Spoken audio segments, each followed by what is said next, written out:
आपके स्क्रीन पे एक आर्मी जवान का वीडियो देख रहे होंगे। उस वीडियो में साफ तौर पे देखा जा सकता है कि बिहार पुलिस के जो कुछ लोग हैं उस आर्मी जवान को भरे बाजार में सड़क पे दौड़ा दौड़ा कर खींच खींच के मारते हुए नजर आ रहे हैं। इस वीडियो को देख करके शायद आपका भी गुस्सा फट गया होगा। ये पूरा मामला मैं आपको बताऊं उससे पहले बता दूं कि कुछ बिहार पुलिस के जो लोग थे आर्मी जवान को पकड़ के उसके गाड़ी से खींच करके और इतनी बेरहम तरीके से भरे बाजार में उस आर्मी जवान को दौड़ा दौड़ा के मारने लगे, जिसे देख करके वहां पे मौजूद सारे लोगों का गुस्सा जो है फूट गया। सारे लोग आग बबूला हो गए। उसके बाद बिहार पुलिस हाय हाय के नारे लगने लगे। लोग बिहार पुलिस पे नाराजगी जताने लगे अपनी अपनी। उसके बावजूद लाख मना करने के बावजूद भी बिहार पुलिस के पत्नी के लाख लाख विरोध करने के बावजूद भी और लाख मनाने के बावजूद भी ये बिहार पुलिस के जो लोग थे इतने बेशर्म हो गए कि उस आर्मी जवान को मारना बंद नहीं किए। यह वीडियो देख करके शायद आपका भी गुस्सा फट जाता होगा, लेकिन गुस्सा हो क्यों ना, क्योंकि जो देश की रक्षा करता है, जिसके वजह से हम अपने घरों में आराम से सो सकते हैं, खा सकते हैं, चल सकते हैं और जिसके वजह से पूरा हिंदुस्तान सुरक्षित होता है, उस पे हाथ उठा देते हो यार। शर्म नहीं आती तुम लोगों को? अरे शर्म करने की जरूरत है। हालांकि अब ये पूरा मामला मैं आपको बता दूं, ये पूरा मामला जो है पूर्वी चंपारण जिला के रक्सौल का है। रक्सौल का रक्सौल थाना है और रक्सौल थाना जो है उस आर्मी जवान को पीट रही है और पीटने की वजह मैं आपको बता रहा हूं। ये जो आर्मी जवान है अपनी कार से अपने साली को लेकर के एग्जाम सेंटर पे एग्जाम दिलवाने के लिए जा रहा था, लेकिन बीच रास्ते में जाते समय किसी आदमी को जो है उस आर्मी जवान की गाड़ी से टक्कर लगी। ऐसे भी रक्सौल जो है कंजस्टेड एरिया है। हर सारे गली मोहल्ला में बीच सड़क चौराहे पे भी हमेशा जाम की समस्या बनी रहती है और उसी जाम की समस्या में शायद उस गाड़ी से किसी सज्जन को जो है टक्कर लगी। टक्कर हल्की फुल्की थी। वो व्यक्ति जो है नीचे गिर पड़ा। गिरने के बाद आर्मी जवान से रहा नहीं गया, तुरंत वो आर्मी जवान और उसकी साली दोनों उतर के गाड़ी से जाते हैं, उस आदमी को उठाते हैं और उठाते हैं, फिर कहते हैं कि मैं आपको ले चलूंगा, आपकी इलाज करवा दूंगा, जो भी तकलीफ होगी उन सारी तकलीफों को जो है मैं दूर करने का प्रयास करूंगा। इतने में ही वहां पे कुछ लोग जमा हो जाते हैं। उसी में से कोई लोग थे जो उस व्यक्ति के घर वालों को फोन कर देते हैं। फोन करने के बाद उस परिवार के लोग आते हैं। लोग आके भी विरोध करना शुरू कर देते हैं।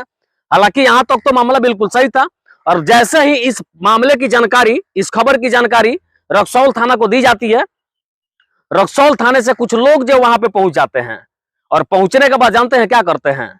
लोग कह रहे हैं, वो लड़का कह भी रहा है कि मैं आर्मी का जवान हूं, मैं इस व्यक्ति का इलाज करवाने के लिए तैयार हूं, बस मेरे पास मजबूरी है कि एग्जाम में चंद मिनट बचे हुए हैं, आप मेरे साली को जो है एग्जाम सेंटर तक छोड़ देने दीजिए, उसके बाद मैं स्वयं गाड़ी लेकर के आपके थाने में आऊंगा, आप जिस तरीके से कहेंगे, जो कहेंगे वो मानने के लिए मैं तैयार हूं।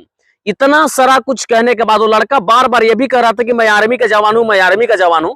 इतना सारा चीज कहने के बाद भी ये पुलिस वाले माने नहीं और उस लड़का को एकदम फिल्मी स्टाइल में जो है गाड़ी के अंदर से बाहर खींच करके और मारना शुरू कर देते हैं। और केवल मारते ही नहीं है, उस लड़का पे ये गलत आरोप भी लगा देते हैं, ये लड़का जो है मेरी माँ को गाली दे रहा था। साधारण सी बात है, फौज में तो लोग गालियां चलती है, फौज के लोग तो गाली देते हैं। ऐसे में बिहार पुलिस जब बिहार के थानों में होती है, वहां पे कोई गरीब व्यक्ति जो है, कोई आम इंसान थाने में जाता है तो वे लोग भी साला बहन चोत कहते हैं, मादर चोत कहते हैं। साधारण सी बात है। गाड़ी चेकिंग करने के दौरान भी पुलिस जो है लड़कों को गालियां देती हुई नजर आती है। ऐसे बहुत सारे वीडियो सोशल मीडिया पे वायरल होते होंगे। अब जरा सोचिए, जो देश बिहार के अंदर रह के गाली देता हो जो पुलिस के लोग, और वो बेचारे देश के बॉर्डर पे रहते हैं, देश की सेवा करते हैं, गैर मुल्क के जो पुलिस होते हैं उससे टकराते हैं, वो अगर थोड़ी ठीक है गाली अगर दे दिए ठीक है। हालांकि फौज में तो गालियां चलती है। फौज के जो ब्रिगेडियर होते हैं, जो उसके कर्नल होते हैं, वो लोग भी गाली देते हैं। लेकिन गाली दे देना इतना गुनाह था क्या जिससे गाड़ी में खींच करके मारने की जरूरत पड़ गई थी? लोग मना कर रहे थे, उसके बावजूद भी नहीं मारे। लेकिन एक बात मैं डंके की चोट पे आपको कह देता हूं कि ये बिहार पुलिस के लोग जिस तरीके से उस आर्मी जवान को मार रहे थे, अगर वो आर्मी जवान आग बबूला हो जाता और अपने आप पे आ जाता तो शायद 4-5 लोगों को मार करके धज्जियां उड़ा देता। उतनी ट्रेनिंग उन लोगों को दी जाती है। क्योंकि नौकरी लगने के बाद बिहार पुलिस की तरह खा करके तो न निकालना, यानी कि पेट बाहर कर लेना उन लोगों के आते नहीं होती है। नौकरी लगने के बाद भी उन लोगों का बीच बीच में ट्रेनिंग चलते रहता है, क्योंकि देश के लिए तैयार रहते हैं, देश के लिए लड़ने को तैयार होते हैं। लेकिन ये लोग क्या करते हैं, एक बार नौकरी लग जाए तो पनीर, चिली, चावल, मीट, मटन, चिकन खा करके थाने में बैठ के अपना जो पेट होता है 2 फीट बाहर तक निकाल लेते हैं। पेट की मोटाइयां बढ़ जाती है। लेकिन इन लोगों को शर्म नहीं आती है। अगर इतने सरेआम तरीके से रक्सौल में, ऐसे भी रक्सौल की हालत पूरे बिहार में किसी से छिपी नहीं है, जहां पे इतने सारे लोग हैं, उन लोगों के बीच में चरस पीने वाले, अफीम की कारोबार करने वाले, नशीली दवाओं का कारोबार करने वाले इतने सारे लोग हैं, लेकिन इन लोगों की अकल वहां पे नहीं लगेगी। जानते हैं क्या है? कहीं उन लोगों से पैसा लेके लोग चुपचाप हो जाते हैं। अगर इन लोगों में उतनी ही हिम्मत होती तो रक्सौल शहर में जितने सारे लोग हैं, जितने माफिया, अगर उनको एक दिन खींच के मारते ना तो शायद हम भी उनका वाहवाही करते कि चलिए बिहार पुलिस ने अच्छा काम किया, रक्सौल थाना ने अच्छा काम किया। लेकिन ये लोग नहीं करेंगे, ये लोग चापलूसी करेंगे, माफियाओं को पैर पकड़ के माफी मांगेंगे। चूंकि इनके गाड़ी में जो तेल भरी जाती है ना, ये लोग अपने सफारी में एक्सयूवी न जाने कौन कौन से गाड़ी में जो चढ़ते हैं ना, उसमें माफियाओं के पैसे का तेल होता है। तो उनके ऊपर तो सवाल उठाना इन लोग का बनता नहीं है, उनको तो कभी पकड़ेंगे नहीं। लेकिन एक आर्मी जवान को जिस तरह से बीच बाजार में खींच खींच के लोग मार रहे थे, उसके साली के सामने जरा सोचिए कितनी बेइज्जती वाली बात है। और ऐसे लग रहा था उसमें ये पुलिस वाले भी गाली दे रहा है कि तू हमको मादरचोद कैसे कहा, मादरचोद कैसे कहा, और एकदम थापा थप उसको मारते हुए नजर आ रहा है। कहीं ना कहीं ये शर्मिंदगी वाली बात है। और बिहार पुलिस के बारे में अगर आप भी कुछ विषय जानते हैं, मुझे शायद लगता था जितना जानता उतना बताया, अगर बिहार पुलिस के बारे में शायद आप भी कुछ जानते हैं तो कमेंट बॉक्स में अपना विचार जरूर बताइएगा। क्या बिहार पुलिस को आर्मी जवान को मारना चाहिए था?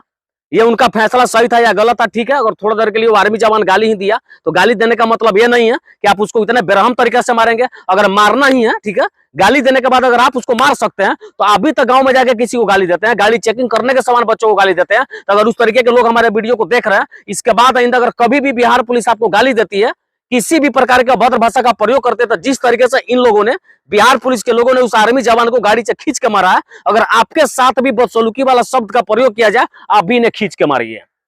आप खींच के मारिए, इसका मतलब यही संकेत है कि अगर आप गाली दीजिएगा तो वो मारेंगे, तो वो देते तो आप भी मारिए, आपको पूरी छूट दी जाती है।